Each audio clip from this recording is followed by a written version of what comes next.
por alguém? Foi tratado com benevolência por alguma autoridade? Já sofreu ou praticou bullying? Sonha em ser chefe de um grupo? Por que tantos querem dominar os outros? E como é que a gente deve reagir? A situação que a gente encontra na vida é que todos nós, de alguma forma, exercemos poder e também estamos sob o poder de alguém. Por exemplo, a criança pequena está debaixo da autoridade dos pais e domina os seus brinquedos. O jovem lida com o poder dos professores e domina ou é dominado por seus colegas e seus irmãos. Já quando a gente se torna adulto, entram em cena as relações de poder no trabalho, no casamento, na igreja também. Mas qual é a importância da autoridade? É porque o poder influencia todos os nossos relacionamentos, com a nossa família, com os nossos amigos, com os nossos vizinhos, com desconhecidos, nos nossos estudos ou no nosso trabalho, na igreja ou com Deus. Deus é a origem de toda autoridade e poder. Olha o que fala o Salmo 99, verso 1. O Senhor reina, as nações tremem, o seu trono está sobre os querubins, abala-se a terra. Deus reina sobre tudo, sobre todos. Ele é a fonte de toda autoridade. E em Romanos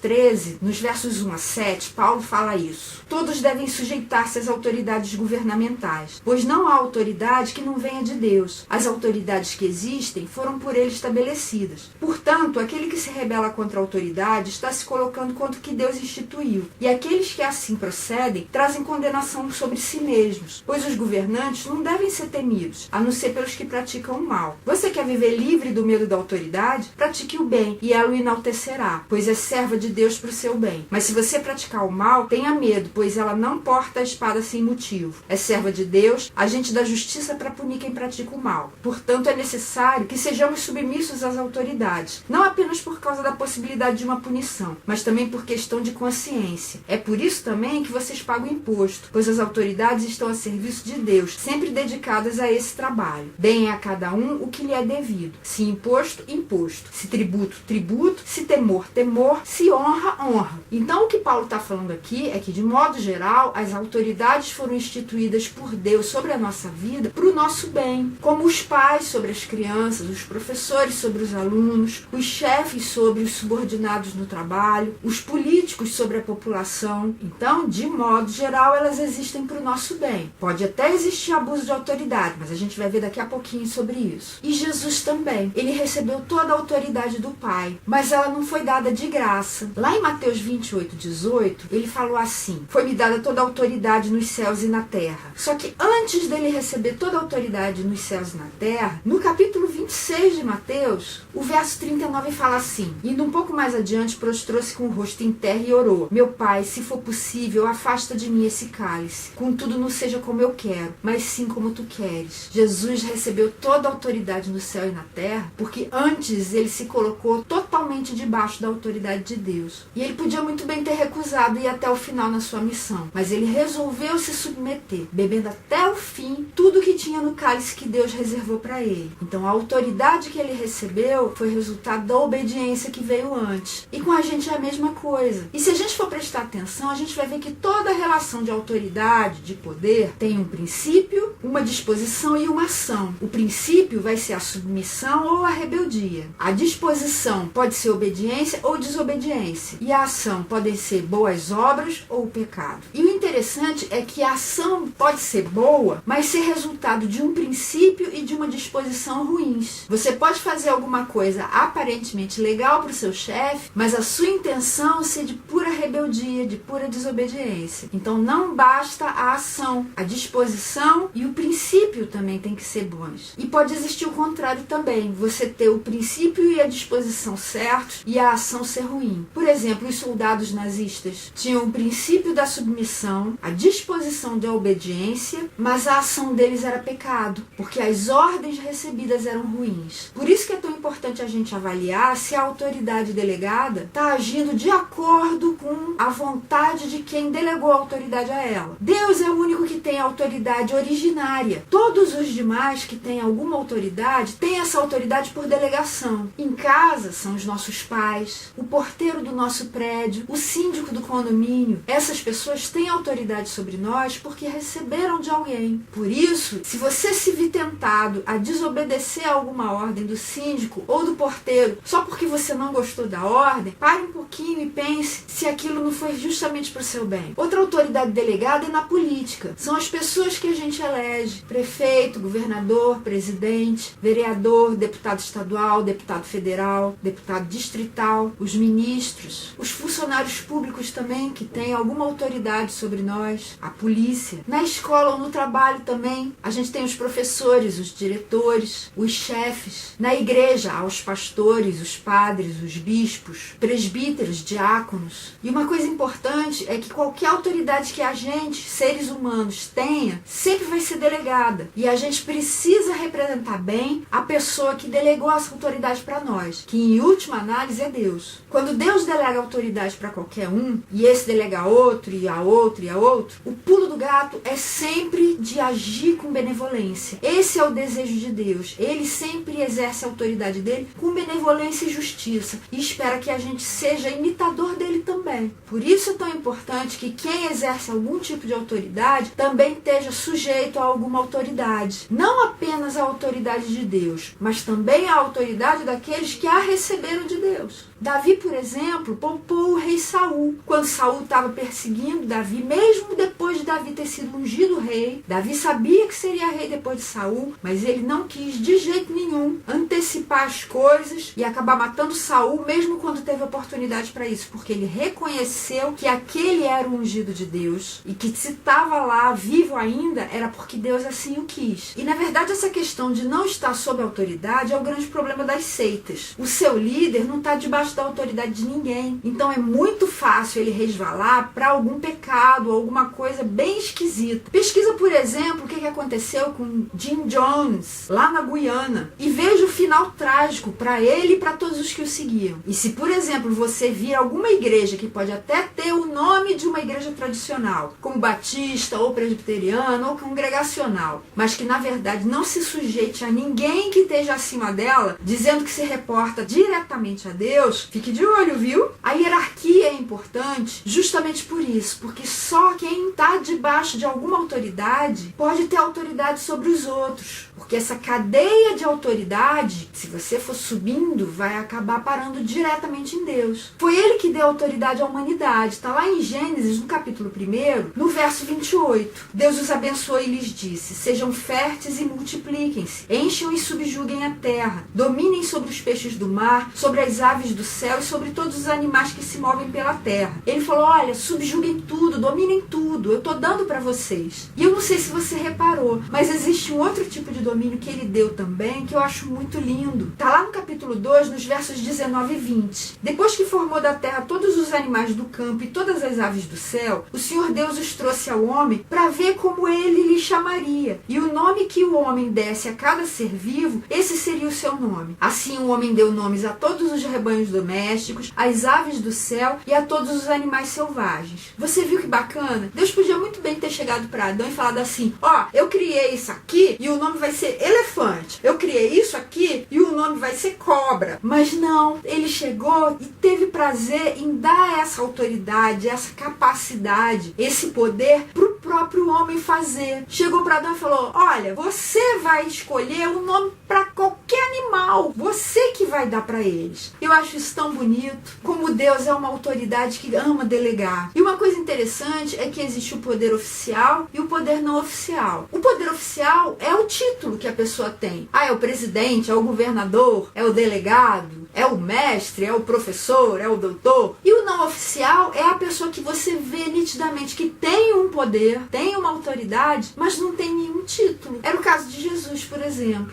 Ele não tinha cursado nenhuma escola de rabino, mas as pessoas o chamavam de rabi, de mestre. E muitos chegavam e perguntavam: mas de onde que vem essa autoridade toda que ele tem se ele não estudou? Então, da mesma forma que pode existir gente como Jesus, que não tinha um título oficial, mas tinha autoridade, pode existir o contrário também. A pessoa que tem o título, mas não tem autoridade, é fraco, você não vê nenhum poder fluindo da pessoa. Seja qual for a situação, poder oficial ou poder não oficial, fique bem atento para ver se não ocorre abuso de autoridade. O abuso de autoridade é quando a autoridade delegada vai além daquele poder que recebeu de quem lhe delegou. A gente vê um exemplo de abuso de autoridade na Bíblia, lá em Números, no capítulo 20. Quando Moisés e Arão estavam conduzindo o povo, Deus deu uma ordem a eles e eles extrapolaram essa ordem. E por causa disso, eles tiveram que sofrer as consequências desse ato deles. Olha o que está escrito lá. Os versos 2 e 3 falam assim: não havia água para a comunidade, e o povo se juntou contra Moisés e contra Arão. Discutiram com Moisés e disseram: quem dera tivéssemos morrido quando os nossos irmãos caíram mortos perante o Senhor.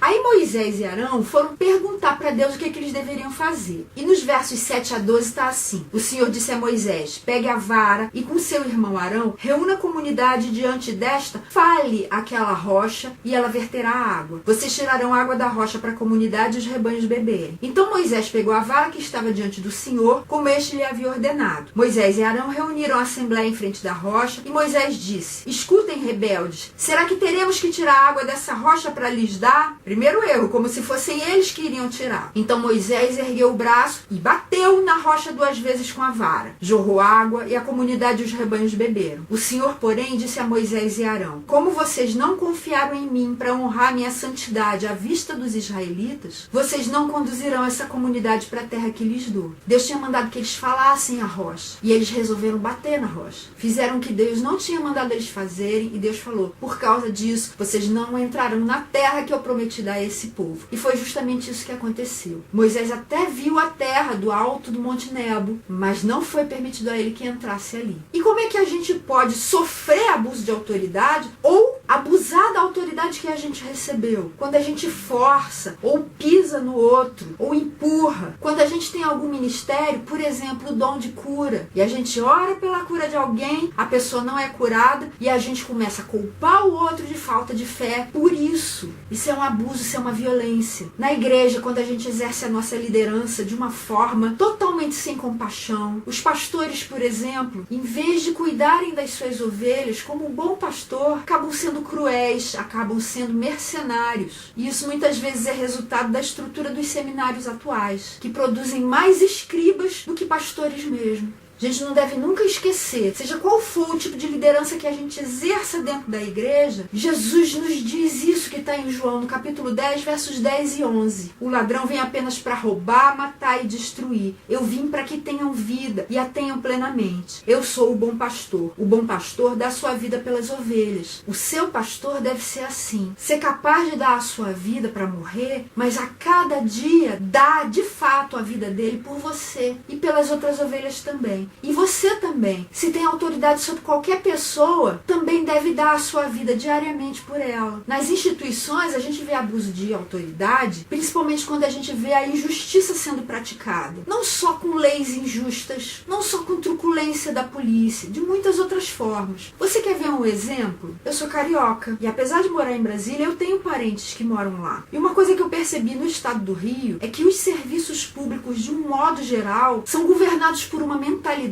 que visa a esfolar o cidadão. Olha só um exemplo. Eu precisei fazer uma procuração aqui em Brasília para vender o imóvel que eu tinha no Nordeste, onde eu morava antes de vir para cá. Essa procuração custou menos de R$40. Um mês depois, eu fui comprar com esse dinheiro um outro imóvel lá no estado do Rio. E precisei fazer uma procuração, porque eu não ia estar lá presente. Sabe quanto custou? R$400. Quando eu perguntei, me disseram: é porque é para imóvel. Falei: mas há um mês eu fiz uma procuração para imóvel e custou menos de 10% do que vocês estão me cobrando. Se você for olhar todas as demais taxas cartorárias, você vai ver que lá é assim, nos outros lugares não. Em Sergipe, na Paraíba, aqui em Brasília também, se você quiser abrir firma, você não paga absolutamente nada. Lá no estado do Rio você paga mais de R$30. Os serviços públicos em geral lá são prestados como se eles estivessem fazendo um tremendo favor para o cidadão. E quando eu morava lá, antes de sair para morar em outros estados, eu achava que era assim no Brasil inteiro. Mas depois depois que eu vi que no sul, no nordeste e no centro-oeste não é assim, os meus olhos se abriram e eu percebi. É um problema localizado, é um problema só de lá. Pode até ser que em outros estados que eu não conheço também tenha essa mentalidade, mas é uma mentalidade muito perniciosa que não precisa ser assim, já que em outros lugares não é. E isso, pra mim, é um exemplo de abuso de autoridade também. Como é que a gente luta contra o abuso de autoridade? Com oração, com jejum, porque Deus é quem delegou a autoridade originariamente a essas pessoas. E Ele pode sim fazer alguma coisa para mudar o quadro. E Ele faz. Através de protestos organizados, através de desobediência civil. Gandhi, por exemplo, derrotou o grande Império Britânico na sua época por meio da desobediência civil, sem nenhum tipo de violência. Os cristãos, por exemplo, que desobedeciam os nazistas para acolher os judeus durante a Segunda Guerra Mundial. Você pode até pensar, mas eles estavam mentindo. Mas o que é mais importante? Falar a verdade ou proteger uma vida? Nunca se esqueça de que os mandamentos de Deus têm hierarquia também. E a proteção da vida está acima de todas as outras coisas. E mesmo a desobediência civil não fere o princípio da submissão, porque você vai estar desobedecendo a uma ordem que está extrapolando a autoridade que foi recebida de Deus. O contrário da submissão é a rebeldia. E a rebeldia é um valor que muitas vezes é exaltado na nossa sociedade. Ser rebelde é tão legal, tão charmoso. Só que o princípio da rebeldia não é uma coisa boa, não. A origem da rebeldia está em Satanás, que antes se chamava Lúcifer. A queda dele está narrada lá em Isaías 14, nos versos 12 a 15. Como você caiu dos céus, ó estrela da manhã, filho da alvorada. Como foi atirado à terra, você que derrubava as nações. Você que dizia no seu coração, subirei aos céus, erguerei o meu trono acima das estrelas de Deus. Eu me assentarei no monte da Assembleia, no ponto mais elevado do Monte Santo. Subirei mais alto que as mais altas nuvens. Serei como o Altíssimo. Mas às profundezas do Sheol você será levado. Irá ao fundo do abismo. E também lá em Ezequiel, capítulo 28, nos versos 13 a 17. Você estava no Éden, no jardim de Deus. Todas as pedras preciosas o enfeitavam. Sárdio, topázio e diamante, berilo, ônix e jaspe, safira, carbúnculo e esmeralda. Seus engastes e guarnições eram feitos de ouro. Tudo foi preparado no dia em que você foi criado. Você foi ungido como um querubim guardião, pois para isso eu o designei. Você estava no Monte Santo de Deus e caminhava entre as pedras fulgurantes. Você era inculpável em seus caminhos desde o dia em que foi criado, até que se achou maldade em você. Por meio do seu amplo comércio, você encheu-se de violência e pecou. Por isso eu o lancei, humilhado, para longe do monte de Deus, e o expulsei, ó querubim guardião, do meio das pedras fulgurantes. Seu coração tornou-se orgulhoso por causa da sua beleza, e você corrompeu a sua sabedoria por causa do seu esplendor. Por isso eu o atirei à terra, fiz de você um espetáculo para os reis. E essa rebeldia que começou no coração de Lúcifer, acabou levando 1/3 dos anjos junto com ele, que se transformaram em demônios, é o que está lá em Apocalipse, no capítulo 12. O verso 4 fala que o dragão, que é uma denominação de Satanás, tinha uma cauda que arrastou consigo 1/3 das estrelas do céu, lançando-as na terra. 1/3 dos anjos foram arrastados junto com ele. E lá em Gênesis, no capítulo 3, mostra a investida de Satanás sobre os seres humanos, plantando a rebeldia no coração de Adão e Eva. No capítulo 2 de Gênesis, os versos 16 e 17 falam assim: O Senhor Deus ordenou ao homem: coma livremente de qualquer árvore do jardim, mas não coma da árvore do conhecimento do bem e do mal, porque no dia em que dela comer, certamente você morrerá. E no capítulo 3, nos versos 1 a 6, conta assim: a serpente era o mais astuto de todos os animais selvagens que o Senhor Deus tinha feito. E ela perguntou à mulher: foi isso mesmo que Deus disse? Não comam de nenhum fruto das árvores do jardim? Respondeu a mulher à serpente: podemos comer do fruto das árvores do jardim, mas Deus disse: não comam do fruto da árvore que está no meio do jardim, nem toquem nele. Deus não falou nada sobre tocar, só falou de comer. Do contrário, vocês morrerão. Disse a serpente à mulher: certamente não morrerão. Deus sabe que no dia em que dele comerem, seus olhos se abrirão, e vocês, como Deus, serão conhecedores do bem e do mal. Quando a mulher viu que a árvore parecia agradável ao paladar, era atraente aos olhos e, além disso, desejável para dela se obter discernimento, tomou do seu fruto, comeu e o deu a seu marido, que comeu também. Você viu, tanto no caso de Lúcifer como no caso da mulher, havia o desejo de ser como como Deus, só que pegando um atalho. Deus deseja de fato que nós sejamos a sua imagem e a sua semelhança. Mas não é só o fim aonde a gente precisa chegar que importa. O processo, o meio também é importante. Se você quiser saber mais a respeito desse assunto, de rebelião, de pecado, dá uma olhada no vídeo sobre salvação que eu já postei, eu vou deixar o link aqui embaixo para você. E submissão, que é o contrário da rebeldia, geralmente resulta em obediência, mas nem sempre. Porque se o ser humano, que é a autoridade delegada, estiver dando uma ordem que fere o que Deus estabeleceu, a gente é autorizado a desobedecer sim, aquela ordem específica, porque é mais importante a gente obedecer ao princípio que Deus estabeleceu. É isso que a gente vê lá em Atos, no capítulo 4, nos versos 18 e 19. Pedro e João haviam sido presos pelo Sinédrio porque eles haviam curado um paralítico em nome de Jesus. E o pessoal do Sinédrio estava querendo liberá-los, mas não queriam que eles continuassem falando em Jesus. E aí fala assim: então, chamando-os novamente, ordenaram-lhes que não falassem nem ensinassem em nome de Jesus. Mas Pedro e João responderam: julguem os senhores mesmos se é justo aos olhos de Deus obedecer aos senhores e não a Deus, porque eles estavam indo além do que Deus tinha ordenado para eles. E Pedro e João tiveram discernimento de que a ordem de Deus era justamente o contrário da ordem daquelas autoridades delegadas. E por isso, mesmo sendo submissos a eles, mesmo reconhecendo que eles eram autoridade, eles disseram: olha, não dá para obedecer. Lembra que eu falei que é possível que você pratique ação aparentemente boa, mas que está ferindo o princípio da submissão a Deus? Um outro exemplo está na história de Nadab e Abiú, que eram filhos do sumo sacerdote Arão. Em Levítico, no capítulo 10, os versos 1 a 3 falam assim: Nadab e Abiú, filhos de Arão, pegaram cada um seu incensário, nos quais acenderam fogo, acrescentaram incenso e trouxeram fogo profano perante o Senhor, sem que tivessem sido autorizados. Então saiu fogo da presença do Senhor e os consumiu. Morreram perante o Senhor. Moisés então disse a Arão: foi isso que o Senhor disse: aos que de mim se aproximam, santo me mostrarei. À vista de todo o povo, glorificado serei. Oferecer incenso a Deus, entrar ali na presença do Senhor, nossa, isso não é bom? É, mas Deus não tinha ordenado. Por isso eles acabaram morrendo fulminados. Preste atenção ao princípio, não apenas à ação em si. E deixa eu mostrar para você algumas situações em que a gente mais mostra que a gente é verdadeiramente submisso. Uma delas é durante o sofrimento, quando a gente sofre humilhação, ou injustiça, ou ameaças. Como é que a gente pode reagir de uma forma submissa? Pedro mostra na primeira carta dele, no capítulo 2, nos versos 18 a 25. Escravos, sujeitem-se a seus senhores com todo respeito, não apenas aos bons e amáveis, mas também aos maus, porque é louvável que por motivo de sua consciência para com Deus, alguém suporte aflições sofrendo injustamente. Pois que vantagem há em suportar açoites recebidos por terem cometido o mal? Mas se vocês suportam o sofrimento por terem feito o bem, isso é louvável diante de Deus. Para isso vocês foram chamados, pois também Cristo sofreu no lugar de vocês, deixando-lhes exemplo para que sigam os seus passos. Ele não cometeu pecado algum, e nenhum engano foi encontrado em sua boca. Quando insultado, não revidava. Quando sofria, não fazia ameaças, mas entregava-se àquele que julga com justiça. Ele mesmo levou em seu corpo os nossos pecados sobre o madeiro, a fim de que morrêssemos para os pecados e vivêssemos para a justiça. Por suas feridas vocês foram curados, pois vocês eram como ovelhas desgarradas, mas agora se converteram ao pastor e bispo de suas almas. O exemplo é o nosso pastor e bispo, é Jesus. Você está sendo humilhado, você está sofrendo injustiça, estão ameaçando você, entregue-se àquele que julga retamente, e ele vai julgar a sua causa e vai dar vitória para você. Outra situação é durante o confronto com as autoridades, e também nessa situação Jesus é o nosso exemplo. Olha o que está em João, no capítulo 19, versos 9 a 11. Os judeus disseram a Pôncio Pilatos que Jesus dizia que era filho de Deus, e Pilatos ficou amedrontado, e aqui fala assim: voltou para dentro do palácio, então perguntou a Jesus: de onde você vem? Mas Jesus não lhe deu resposta. Você se nega a falar comigo? Disse Pilatos. Não sabe que eu tenho autoridade para libertá-lo e para crucificá-lo? Jesus respondeu: não terias nenhuma autoridade sobre mim, se esta não te fosse dada de cima. Por isso, aquele que me entregou a ti é culpado de um pecado maior. Jesus estava confrontando tanto Pilatos, quanto aqueles que haviam entregado Jesus a Pilatos, que era o Sinédrio. E quais são os limites da obediência? São justamente quando a autoridade delegada extrapola os limites da autoridade que recebeu. Que é esse texto de Atos que a gente já leu. Vamos dar uma olhada de novo também naquele texto que a gente já leu de Romanos 13, especificamente no verso 7. Deem a cada um o que lhe é devido, se imposto, imposto, se tributo, tributo, se temor, temor, se honra, honra. Então, descubra quem tem autoridade sobre você e o limite dessa autoridade e se submeta a ela, só que sem trocar os pagamentos. Dê a ela o que você deve a ela, não o que você deve a outra autoridade. Agora, a autoridade, o poder, pode ser exercido de uma forma destrutiva ou construtiva. O poder destrutivo exige ascendência, exige estar sobre os outros. É a história que a gente vê lá de Jesus com os seus discípulos, particularmente os irmãos João e Tiago. Inclusive, a mãe deles pediu que, quando Jesus estabelecesse o seu reino, os seus filhos tivessem um à sua direita e o outro à sua esquerda. É o desejo de estar dominando sobre os demais. E nunca está satisfeito, quer sempre mais. É a história de Adão e Eva, e também a de Lúcifer. Não basta o que a gente tem, não basta o que Deus nos deu, não basta ser bom. A gente tem que ser o melhor de todos, deixar todo mundo para trás, estar sempre conquistando. E isso é estimulado muitas vezes pela propaganda que a gente vê na televisão. É um tipo de poder que destrói relacionamentos, a confiança, o diálogo, a integridade também. Saul, que era rei de Israel, tinha ciúme de Davi e atacou Davi. O relacionamento dos dois, que começou tão bem, acabou de uma forma ruim. Você tem algum amigo que seja seu amigo do peito? Será que ele vai ser seu amigo se vocês trabalharem na mesma firma, tiverem o mesmo cargo e ambos tiverem a oportunidade de serem promovidos, mas só um ganha a promoção? É um tipo de poder que é marcado pelo orgulho e pela arrogância, amor ao próprio poder. Só que esse tipo de poder, de domínio, de autoridade, que muitas vezes a gente vê também dentro da igreja, que é aquele tipo de poder que exige que seja feito tudo da nossa maneira, do nosso jeito, o jeito do outro não serve, impede a gente de ouvir a Deus e ver alternativas que seriam melhores, que Ele mesmo colocaria diante de nós. Nosso orgulho, nossa arrogância impede a gente de enxergar isso. E a gente tem a mania de achar que quem aparece na televisão, ou na mídia, ou na internet, no YouTube, está sendo honrado, está sendo reconhecido, mas nem sempre. A gente vive numa época em que existem muitas celebridades instantâneas, principalmente na internet. A gente fica viciado nas selfies, quer se autopromover de qualquer jeito, tem a oportunidade de ter um monte de seguidor, de impor as nossas ideias, mas saiba que isso não é uma boa autoestima, isso é uma deturpação. A boa autoestima, além de não ter inferioridade, nenhum complexo que faça com que você se sinta menor do que os outros, também não tem lugar para o ego inflado, não. Esse poder destrutivo também se manifesta quando a gente tenta lucrar com a religião, usando o poder de Deus, os dons de Deus, a graça de Deus para o nosso próprio benefício. É isso que a gente vê lá no livro de Atos, no capítulo 8, nos versos 18 e 19. Vendo Simão que o Espírito era dado com a imposição das mãos dos apóstolos, ofereceu-lhes dinheiro e disse-lhes: deem-me também esse poder, para que a pessoa sobre quem eu puser as mãos receba o Espírito Santo. E hoje em dia a gente está vendo isso, o comércio dos dons do Espírito Santo, o comércio da bênção de Deus, até mesmo na internet. Tem gente que chega e divulga vídeos dizendo: olha, você pode entender a Bíblia de uma maneira muito simples, muito fácil, muito rápida. Basta comprar o meu livro, basta comprar o meu curso, basta comprar o meu método. Cuidado, gente. Jesus mesmo falou: o que vocês receberam de graça, deem de graça. Desconfiem sempre que pedirem dinheiro em troca de alguma bênção. Deus nunca fez assim, nunca vai fazer, e espera que a gente nunca faça também. Esse tipo de poder que tenta lucrar através da religião não é só destrutivo, não, é também diabólico. O poder corrompe, e lembre-se disso sempre, porque o poder absoluto corrompe absolutamente. E o maior risco da gente errar feio mesmo, cair de vez, é quando a gente crê que sempre, todas as vezes, a gente vai estar exercendo o poder para o bem e que a gente jamais vai errar. Só Jesus nunca erra. E mesmo Jesus foi submisso a seus pais, a João Batista, às autoridades do seu tempo. E quem não precisa prestar contas para ninguém, caminha direto para a destruição. Mas uma coisa importantíssima é o que está escrito lá em Efésios, no capítulo 6, no verso 12. A nossa luta não é contra seres humanos, mas contra os poderes e autoridades, contra os dominadores desse mundo de trevas, contra as forças espirituais do mal nas regiões celestiais. Uma outra versão chama de principados e potestades. O que são principados e potestades? São poderes espirituais cósmicos que se manifestam por meio dos seres humanos e também em estruturas do nosso mundo real. Por exemplo, Hitler.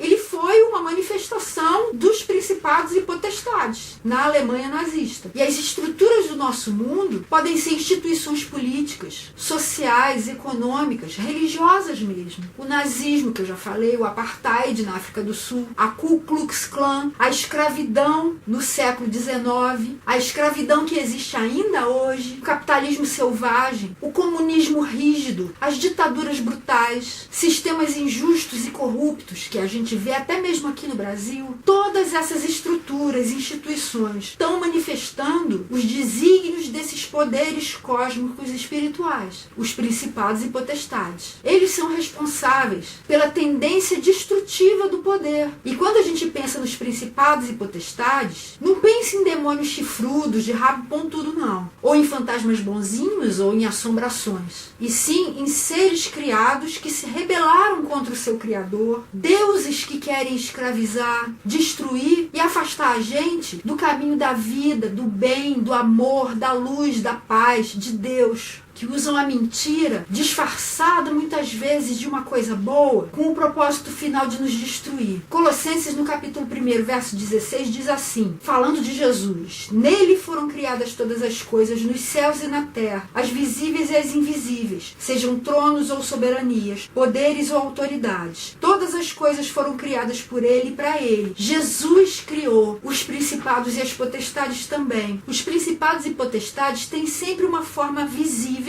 uma nação, uma economia, uma religião, uma igreja, e uma força propulsora que ativa essa forma visível, a legitima e a regulamenta. Por exemplo, quem foi que crucificou Jesus? Foram os romanos? Foram os judeus? Ou eles foram só a forma visível dos principados e potestades que queriam destruir Jesus e o plano de Deus para a nossa salvação? Olha o que está em 1 Coríntios, no capítulo 2, verso 8. Nenhum dos poderosos dessa era o entendeu, pois se o tivessem entendido, não teriam crucificado o Senhor da glória. Esses poderosos da época de Jesus foram guiados pelos desígnios dos principados e potestades que estavam por trás deles, sem saberem disso. Só que também sem saberem disso, Deus usou tudo isso para trazer o bem para toda a humanidade. Por isso, já que a nossa luta não é contra os seres humanos, contra carne e sangue, e sim contra os espíritos, os poderes espirituais que estão por trás dessas pessoas, a gente precisa ter foco no que é a verdadeira origem de tudo. Saiba que as instituições nunca são neutras. E olhe bem para o seu coração. Será que ali não existe também um esforço insano de chegar ao poder? A gente vê isso na nossa sociedade. E essa verdadeira guerra que a gente trava de uma forma até desleal, puxando o tapete dos outros, fazendo de tudo para chegar ao topo, mostra que as potestades do orgulho e do prestígio dominam o nosso coração. Cuidado, viu? É possível discernir as potestades.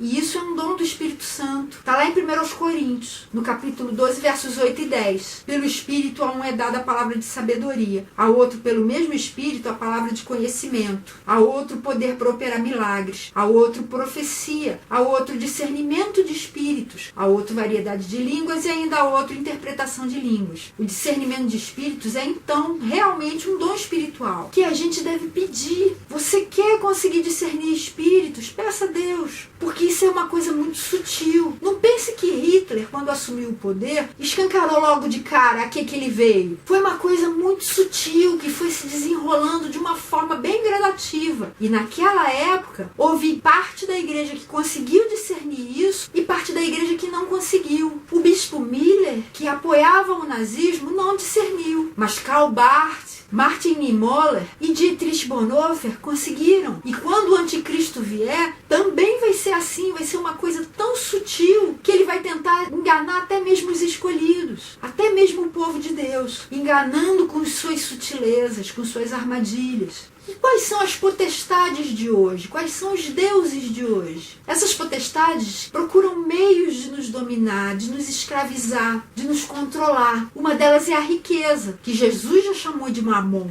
É o dinheiro, é o PIB. Daqui a algumas semanas eu vou postar um vídeo a respeito de finanças. Se você quiser, depois você vai assistir, tá bom? Outra potestade é o sexo, mas não o sexo saudável entre pessoas casadas que se amam, como uma expressão de amor profundo e comprometido. permitido. Mas a luxúria, a sensualidade, a paixão descontrolada, o incesto, o estupro, não se engane, o incesto e o estupro que a gente toda hora fica condenando e toda hora tá vendo aparecendo nas notícias dos jornais, são formas de dominação. E os vídeos que a gente acha bem fácil e de graça na internet são um meio da gente ser fisgado e acabar enredado e tendo uma dificuldade muito grande de sair disso. Se você quiser saber o que é o sexo saudável, dá uma olhada no vídeo sobre relacionamentos que eu já postei. Outra potestade é o legalismo religioso, com suas tradições e seus regulamentos, que são vistos como um fim em si mesmos. Essas coisas, quando deixam de ser apenas meios de nos levar à vida plena e abundante com Deus, acabam se tornando potestades sim. Afastam a gente de Deus, em vez de tornar a gente mais próximo dele, e é tudo um fardo, um peso enorme para a gente carregar. Olha o que Jesus falou em Mateus 23, verso 4. Ele disse assim dos fariseus: eles atam fardos pesados e os colocam sobre os ombros dos homens, mas eles mesmos não estão dispostos a levantar um só dedo para movê-los. É o que a gente vê no legalismo hoje em dia também. Um monte de regra, um monte de proibição. E em Colossenses, no capítulo 2, versos 20 a 22, Paulo falou assim: já que vocês morreram com Cristo para os princípios elementares desse mundo, porque como se ainda pertencessem a ele, vocês se submetem a regras? Não manuseie, não prove, não toque. Todas essas coisas estão destinadas a perecer pelo uso, pois se baseiam em mandamentos e ensinos humanos. E se você quiser saber mais a respeito do legalismo e da verdadeira devoção, dá uma olhada nos vídeos sobre devoção e também sobre santificação que eu já postei. Uma outra potestade que tenta nos dominar é a tecnologia. Ela padroniza comportamentos para ter eficiência, só que transforma a gente em números em lugar de nomes. Nós deixamos de ser pessoas, nos tornamos só mais um em meio à massa. Outra potestade é o narcisismo. É a busca incessante do prazer, é a autossatisfação, é o ego do tamanho de um bonde. Olha o que está escrito em Lucas no capítulo 9, versos 24 e 25. Quem quiser salvar a sua vida a perderá, mas quem perder a sua vida por minha causa, este a salvará. Pois que adianta o homem ganhar o mundo inteiro e perder-se ou destruir a si mesmo? As pessoas que são dominadas pelo narcisismo ganham o mundo inteiro, têm milhões de seguidores, mas perdem a própria alma. Outra potestade é o militarismo, que a princípio foi criado para controlar o caos, só que hoje em dia está promovendo o caos. É só você pensar na indústria de armas, cujo interesse é promover a guerra e fornece armamento para os dois lados da batalha, para os terroristas, a indústria da espionagem também, e o final de tudo isso vai acabar em destruição do planeta e da espécie humana. E outra potestade é o ceticismo absoluto, que a gente vê principalmente nas universidades, e que na verdade atrapalha a busca honesta pela verdade, e obscurece o entendimento, porque pressupõe que algumas possíveis respostas são inaceitáveis. Todas essas potestades e várias outras de que eu não falei podem ser vencidas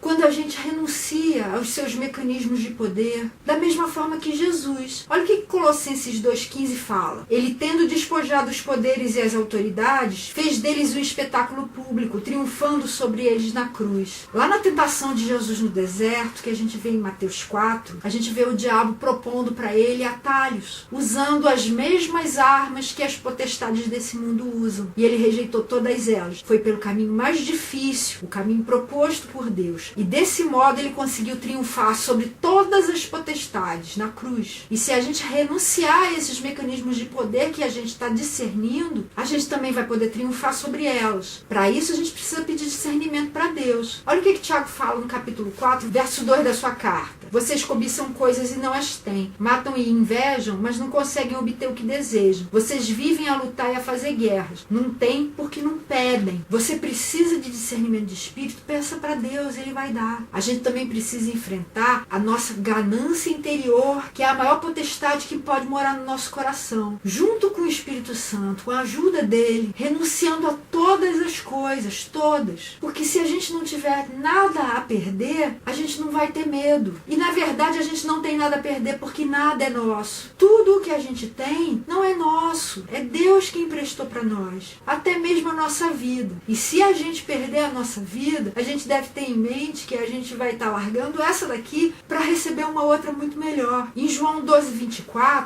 Jesus falou assim: digo-lhes verdadeiramente que se o grão de trigo não cair na terra e não morrer, continuará ele só. Mas se morrer, dará muito fruto. A morte pode trazer muito fruto. E no nosso caso, morrer é lucro, é o melhor que pode acontecer para nós. Eu não estou querendo incentivar ninguém a se matar, mas no dia em que a nossa morte chegar, a gente não precisa ter medo. Primeiro porque Jesus conquistou a morte. Ele abriu o caminho para nós e vai estar esperando a gente do outro lado, para uma vida muito, muito melhor do que essa daqui. A gente precisa aprender a morrer dia a dia. Assim, a potestade da ganância que mora no nosso coração vai ser derrotada. A gente precisa também lutar contra o espírito que está por trás das estruturas. Lembre-se, a corrupção não é um problema do político A ou B, do juiz C ou D, mas do espírito que está por trás dessas pessoas e de praticamente todos nós. Olhe para dentro do seu coração e você vai entender do que eu estou falando. E a gente as derrota também usando as armas de Efésios 6, dos versos 10 a 18. Se você ler esse texto, você vai ver que as nossas armas são a verdade, a justiça, a paz, a fé, a salvação, a palavra de Deus e a oração. E são armas poderosíssimas. Segundo aos Coríntios 10:4 fala assim: as armas com as quais lutamos não são humanas, ao contrário, são poderosas em Deus para destruir fortalezas. Não se engane pela aparência de fragilidade. Essas coisas fazem com que o mundo possa ser totalmente transformado. Se você até hoje não entendeu o que aconteceu causando a queda do Muro de Berlim, saiba que houve muita oração por trás disso. Não são armas só de defesa não, mas de ataque, de ofensiva, mas é ataque conjunto. Porque quando Paulo falou a respeito dessas armas de Efésios, ele tinha em mente a cunha romana, em que cada soldado usava o seu escudo para cobrir 2/3 do seu corpo e também para cobrir 1/3 do seu colega do lado. E assim todos eles avançavam juntos, formando uma couraça enorme, que era praticamente invencível. E nós também devemos lutar juntos como igreja. Quando Jesus falou que as portas do inferno não iriam prevalecer, não ia ser sobre o crente, ia ser sobre a igreja, sobre o conjunto de crentes, o conjunto de pessoas que creem nele, para que assim a gente possa vencer o mal com o bem, como Paulo fala lá em Romanos 12, verso 21.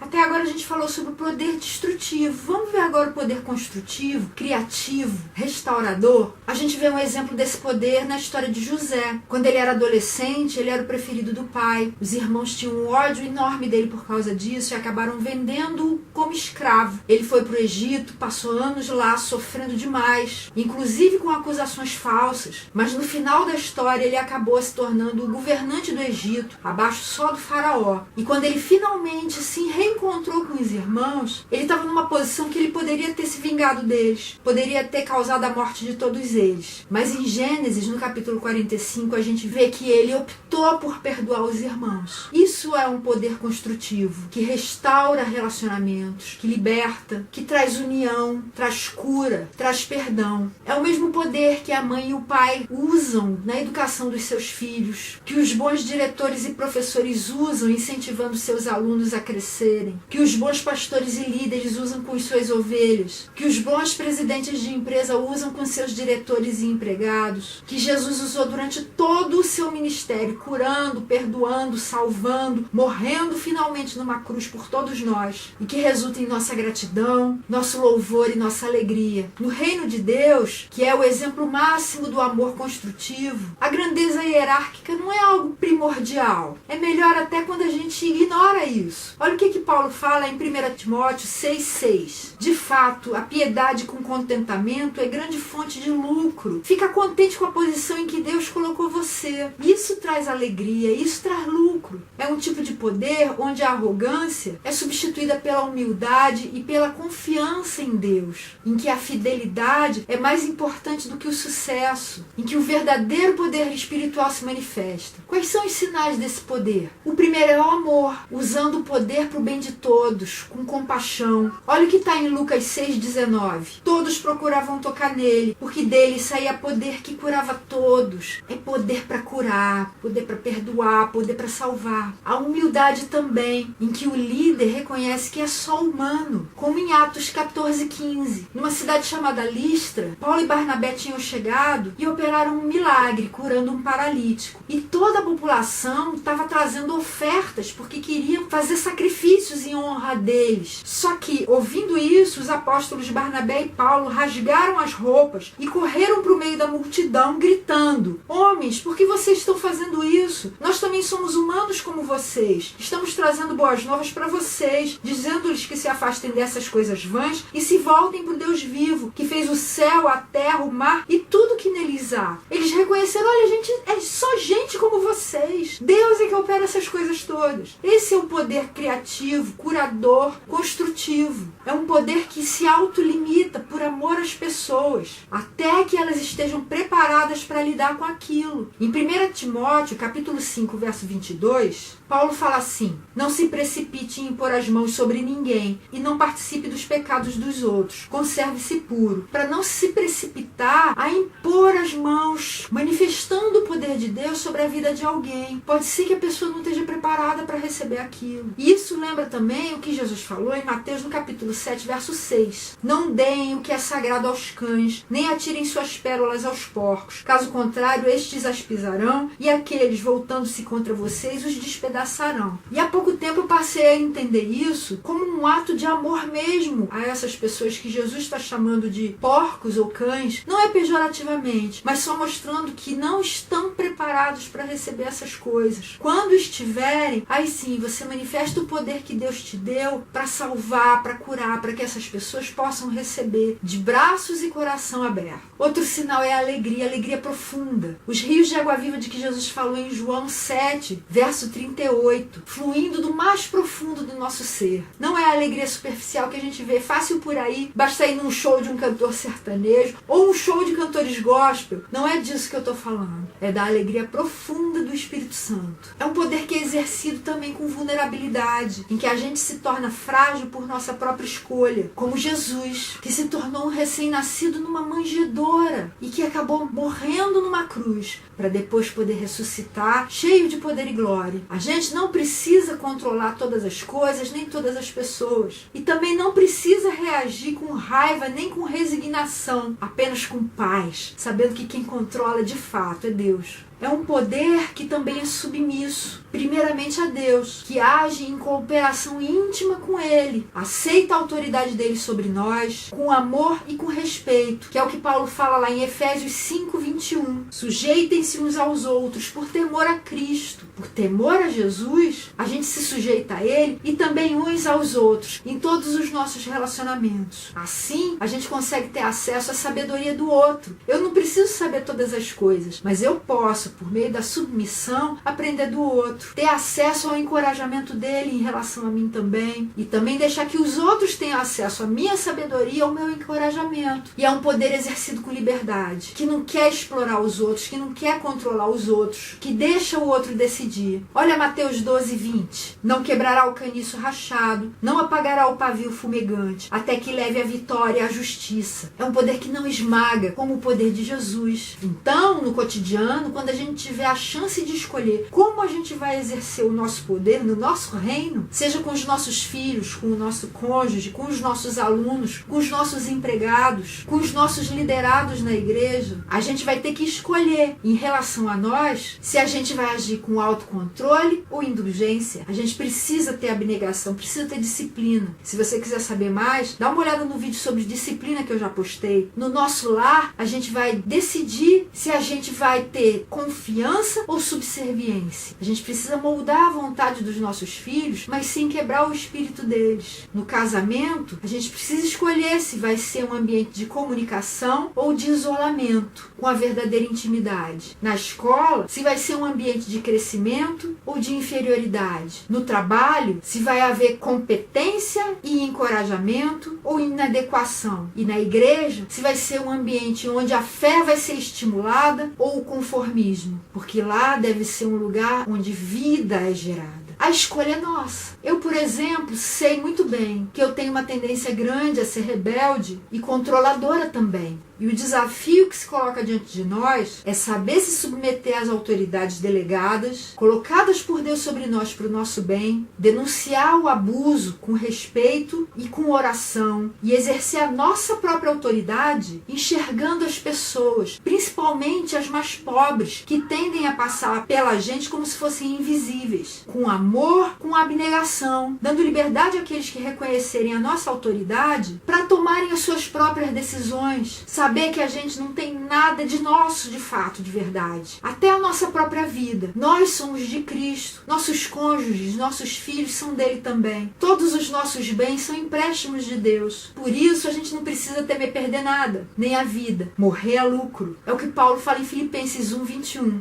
E nós somos livres para exercer autoridade e também para aceitar a autoridade sobre nós. Se você quer saber mais a respeito desse assunto, você pode ler o livro Autoridade Espiritual, de Watchman Nee. Pode ler também um livro maravilhoso de Richard Foster, chamado Dinheiro, Sexo e Poder, principalmente os capítulos que falam sobre poder. E na semana que vem, retomando a playlist sobre autoestima, a gente vai falar de novo sobre estações cromáticas, abordando agora a estação primavera. Essas são as suas cores. Quer saber? Na semana que vem, então, a gente se encontra.